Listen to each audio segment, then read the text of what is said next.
Hi, my name's Mike DeStefano, and I'm part of the piano faculty here at God's Bible School and College. I want to talk to you today a little bit about how to create a sacred arrangement that is coherent and meaningful. A lot of times, we as pianists come up with lots of great ideas, and sometimes it can be a struggle to just sort of put them together into something that really has a beginning, a middle, and an end, and really communicates what we're trying to say. So I want to see if I can't give us all some pointers on how to work on that. Some guiding principles that I want to start out with that kind of govern everything that I'm going to talk about are these three things: simplicity, text-centeredness, and coherence. Simplicity. Honestly, when it comes to creating a sacred arrangement, less is more. A great idea is to keep a notebook or some kind of sound file or somehow organize the ideas that you get in one place. But a lot of times we as pianists, and I've done this lots of times, succumb to the temptation to put all of our good ideas into one arrangement. This can be literally exhausting for your audience. And so I just want to start out by saying, usually when it comes to creating a sacred arrangement, less is more. The second idea I want to kind of talk about is probably in some ways the most important one, the idea of text-centeredness. When you're in a sacred setting for a church service or something like that and you're sharing an arrangement, even if you have the words projected or in a bulletin or some way that people can see them, the words, the text of the song that you're communicating is still the guiding force in your arrangement. Everything has to come back to communicating that text. The way you phrase it, the way you put it together, the emotional content, everything is going to be guided by what the text of the piece is actually saying. The third kind of guiding principle is the one I want to spend time on today, and that is the principle of coherence. It sounds strange to say it, but I need reminded of this just as much as anyone else. When you create an arrangement, it needs to have a clear beginning, a clear middle, and a clear ending. It needs to have that balance. And all of this is going to be guided by this kind of principle of the same but different. You really want something that keeps having a sort of element of familiarity to it so that people are always having something. When you're listening to it, there's always something to latch onto as an audience member. There's always something that feels familiar. There's always something that says, oh, I know what's going on. That helps your audience feel comfortable. That keeps your audience listening. However, you kind of got to balance that with variety. If it's the same texture, the same key, the same feel the whole way through, it's going to be the easiest thing in the world to lose your audience somewhere about a third of the way through. So you're going to balance sameness with difference. You're going to balance variation with this comfort level of, oh, I really understand what's going on. So let's get into it. Beginning. How do you want to start the piece out? Well, there are a couple of ways to do this really effectively. One of my favorites, and one I've used a lot of times, is to create introductory material that uses a fragment of the tune. For instance, here's an arrangement that I created of Great Is Thy Faithfulness. It's one of my favorites. And this is the introduction.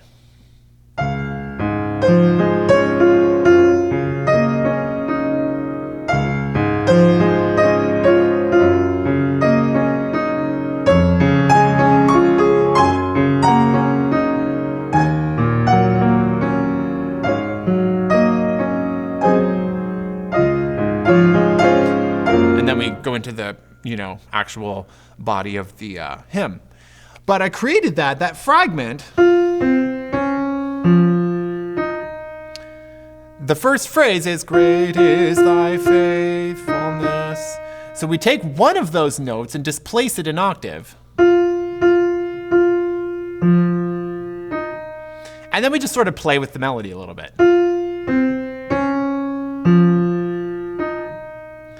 And that interval, that big, long seventh interval in the middle, just really catches your interest.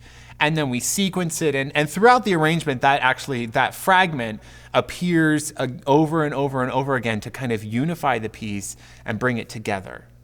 So that's one way to do it. You might also just want to start out with a simple accompaniment pattern that kind of sets up the mood and the feel and the emotional content.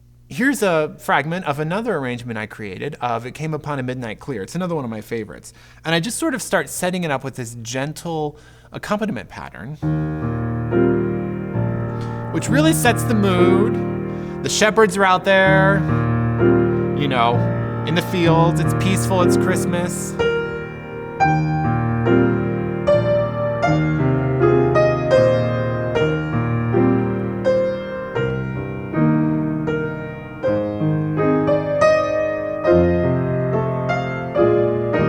So you kind of just set up the mood really simply. Again, don't underestimate the power of simplicity. And honestly, if we're going to go there, sometimes it's just effective to start the piece out right off the bat. Don't set it up.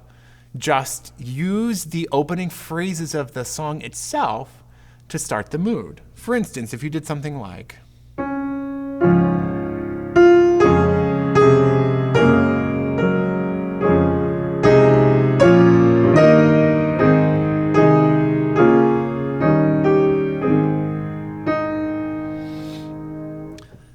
we're right into the piece.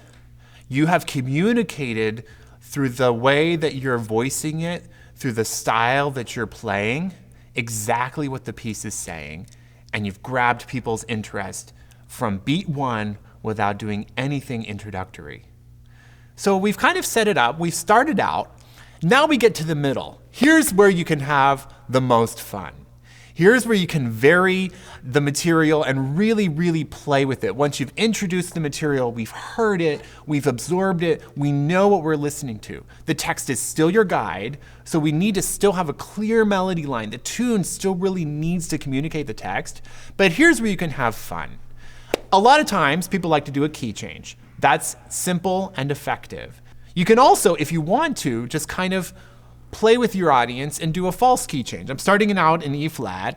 I'm ending the first stanza.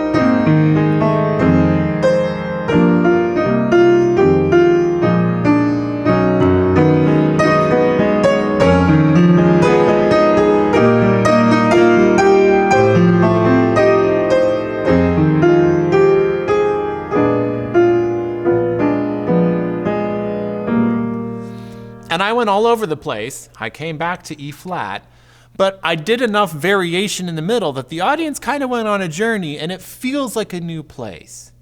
So you can change the key. You can do a false modulation, what we call a false key change, where you just sort of wander away and then bring it back to where you were before and nobody knows the difference. Another great way to play with things in the middle is with register changes. You've been playing the melody with your right hand, you can play it with your left hand. You've been playing it kind of in this middle to low register where it's beautiful and mellow. Play it in a higher register or even a lower register. You have to be careful there because it can get too muddy.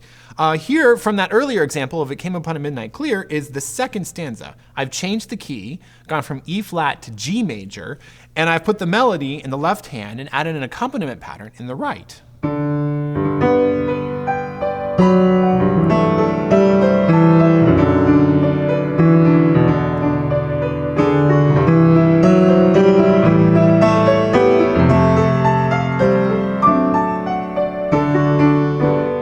Etc. This is also a great place to experiment with reharmonizing the tune, something that I'm going to talk about in a video that's coming. And so you've got a beginning, we've introduced the material, we've played with the material, of course in accordance with the emotional context of the text. Now we want to land that plane. You have the beginning, you have the middle.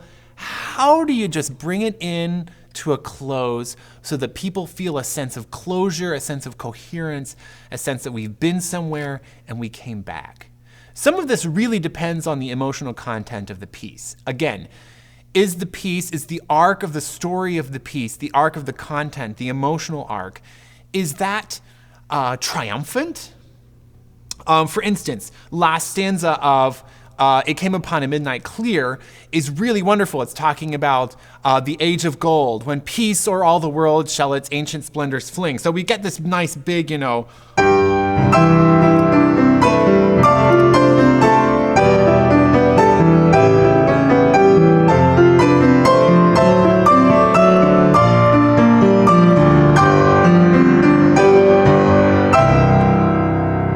You can also notice that I'm using a wider range of the piano. My hands are far apart and I'm using a lot more range. That gives us a bigger sound, that gives us a bigger feel.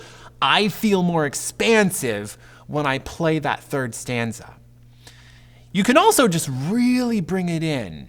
If you've kind of given it time to grow towards the end of the second stanza where you've been really playing with it, the third stanza, if it's a more reflective text, maybe something that you really, really want to bring home with a really reflective, echoing kind of more peaceful, more tranquil feel. You may have set it up with a big key change or something like that, which again, you can experiment with that.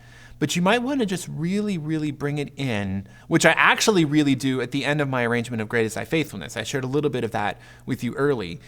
And it has kind of a big, more expansive section at the beginning of the third stanza. And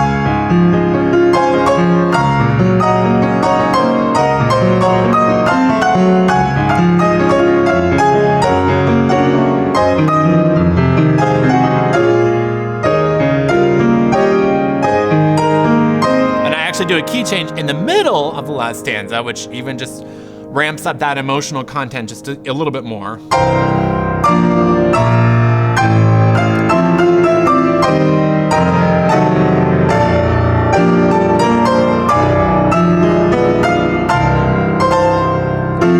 And then I'm going to do that traditional thing where we repeat Great Is Thy Faithfulness.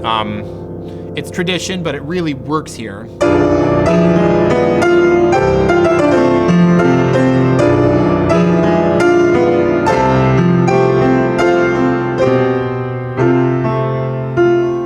Bring it in for a really beautiful, intimate, reflective ending that I think captures the essence of what this piece is saying.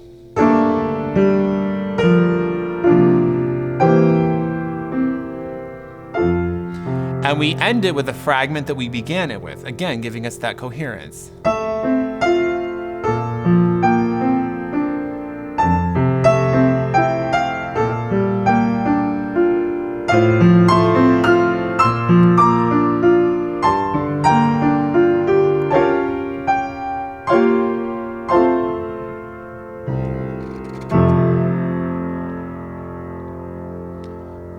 If your piece is more triumphant, you might want, something bigger. That kind of thing. Although, let me caution you, don't draw it out too long. It's better to leave your audience wanting a little bit more than wishing you had maybe stopped a few cadences earlier.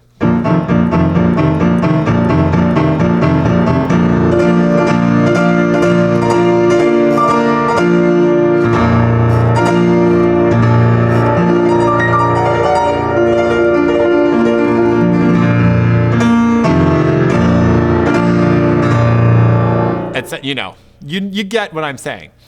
So that is some tips. I hope it's helpful to you as you're creating your own arrangements to use your creativity to glorify God. Our God that loves things that are beautiful, our God that loves things that are coherent, that bring things to resolution and leave us with a complete thought about who he is and what he does.